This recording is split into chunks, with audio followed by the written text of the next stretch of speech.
Hello, this is Lord's Legion yet again with a brand new countdown. Today we're going to discuss about the top 10 reptilian-based characters of all time, in terms of fictional characters anyway. Now before we get started, the rules is pretty much simple. So long as you're either a reptile or you have reptilian-based features that are physical, then they are more than likely to be on the list. So without further ado, let's get right into it. Well, isn't this good timing? Number 10 we have Kai. Kai is a very cool villain because not only the fact that he is a massive snake, but he's also a very clever predator in his own way, because he just hypnotizes his own victims only for him to just feast on his prey. What also makes Kai an interesting villain is the fact that he has his own code of conduct and has his own dignity. He doesn't want to kill people just for the sake of it. He only kills certain creatures just for his own survival. Like, he doesn't want to be just a savage murderer, and that just makes him all the more interesting character in my eyes. I just can't leave Kermit the Frog off of this list, and although he's technically a Muppet, he still has reptilian aspects, and of course he is a frog, so obviously he's going to be on the list. So why is he on the list?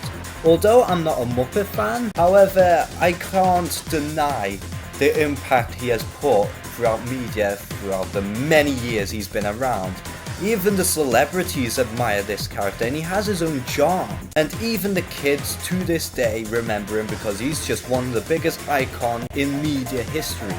You can't really say that Kermit the Frog is unlikable because he has his own charm. So for number 8 we have Orochimaru. Now I'm not an anime fan, nor am I even a Naruto fan, but based on the stuff that I've seen, this guy is one interesting villain. Not only the fact that he has reptilian features, which actually makes him even more creepier, but he just craves for power and knowledge and immortality. He's just one of these basic villains that, although he just has a basic motivation, you can't deny that he is pretty creepy in his own right, and it just makes him more interesting character. And the reptilian aspects alone kind of give him like this sort of edge to put him onto this list. However, he's low on the list because, like I said, I don't know too much about Naruto, but I kind of would feel a little bit stupid not putting him onto the list entirely, so that's why he is at my number 8. Before we had Sauron, we had Smaug. Smaug is a very giant beast, and he's just very intimidating.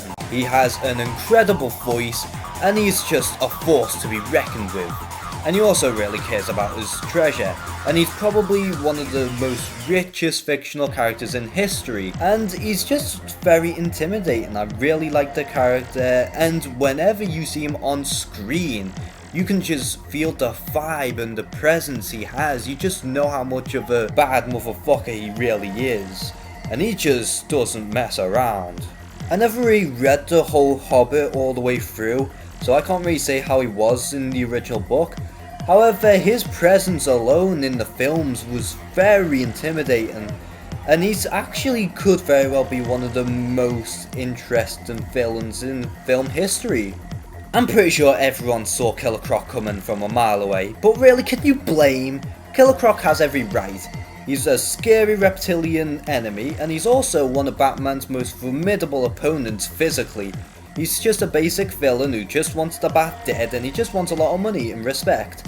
He's a simple villain, but every time you see him, whether it's in the animated series or Arkham or even the comic books, you just know he's a lot of fun, and it's just very charming to see Killer Croc in any form of media. He's just basic, and every time we see him, we just know that shit's about to go down, because he's just one of the biggest beasts in Batman's mythos. I did state in an earlier video that I'm not the biggest fan of the Teenage Mutant Ninja Turtles, but again, you can't really deny their success. And I also really have fun with the characters, and they all have their own charm.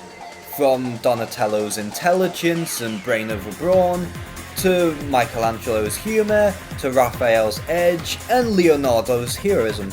They all have at least one thing for everyone to enjoy, and although I'm a Raphael fan myself, I just can't leave any of them out because they all deserve to be together like how they should be. They are very loyal brothers to the very end, and that's the real charm of it. It's about family, and the Teenage Mutant Ninja Turtles are just a lot of fun, and they're not really meant to be taken seriously. And here we have the king of monsters himself, Godzilla. Hero, villain or anti-hero, you know shit gets down whenever this bad boy comes around. Destroying cities, beating up other monsters, ruling them all, and even being a father. However, Godzilla is just very charming because every time we see him, you just know it's just gonna be a dumb action flick with a lot of monsters fighting, and Godzilla always kicks ass every time we see him. Whether he's just destroying the cities or just beating up other monsters just to prove them all that he's the best of them all. Godzilla, most times out of 10, has always been an interesting character, and his design wise is always cool. From his spikes, and even his atomic breath is something to get hyped every time we see it happen. I'm sorry guys, but this really had to be a tie. Starting with Bowser, he is just Nintendo's biggest villain, and he's also one of the most formidable and funny villains as well. Bowser is a very charming character because he can just have a lot of fun being a villain, or he could just be a reluctant anti-hero and we can just have a bit of laughs with him every now and then. And he's also a pretty powerful villain when it comes down to Super Smash Bros.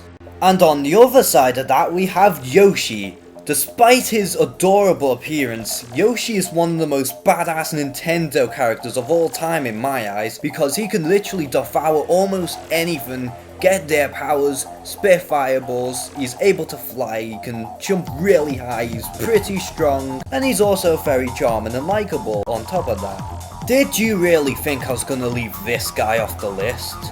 Of course not, it's in his name, he's a reptile. And why should he not be on the list? For starters, Reptile is a ninja, already high marked.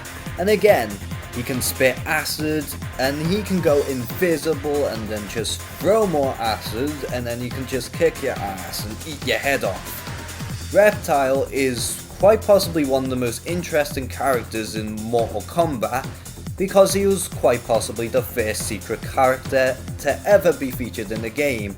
And every time we see Reptile, we just know for a fact that we're gonna have so much fun, and he's just a very cool character in my eyes. And finally we have our number one, Kick on us himself, the Lizard.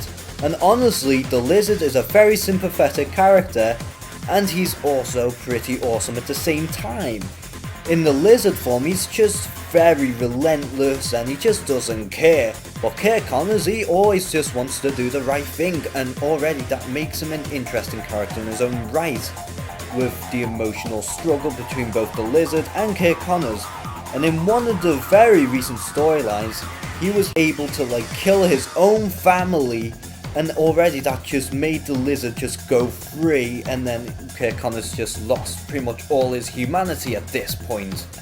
And this is why I put the Lizard as my number one reptilian character, and that concludes my list. I hope you all enjoyed this video, and thanks for watching, and take care.